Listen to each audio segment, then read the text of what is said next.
గణతంత్ర దినోత్సవ శుభాకాంక్షలు యూట్యూబ్ ఫ్యామిలీ అందరికీ, అలాగే ఇండియన్స్ అందరికీ. మన ఇండియాలో అందరూ ఎంతో సంతోషంగా జరుపుకుంటున్నారు గణతంత్ర దినోత్సవాన్ని. కానీ నిజంగా మన భారతదేశానికి స్వాతంత్రం వచ్చింది అంటారా? ఏమో మరి, నాకైతే వచ్చిందని అనిపించటం లేదు. ఎందుకంటారా? నిన్నటికి నిన్నే తాళి కట్టి ప్రమాణం చేసిన భర్త ఆ అమ్మాయిని ముక్కలు ముక్కలుగా నరికి పౌడర్ చేసి నదిలో పారవేశాడట.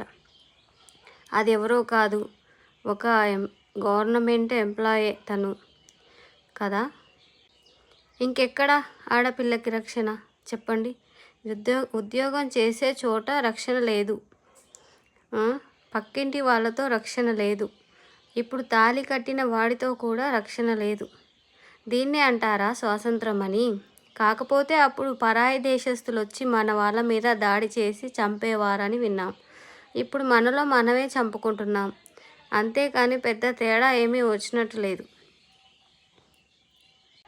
పైగా హత్య చేసిన వ్యక్తి నేనే చేశాను, ఏం చేస్తారో చేసుకోండి అని బహిరంగంగా చెప్పినా తనని శిక్షించలేని దౌర్భాగ్యంలో ఉన్నాం మనం.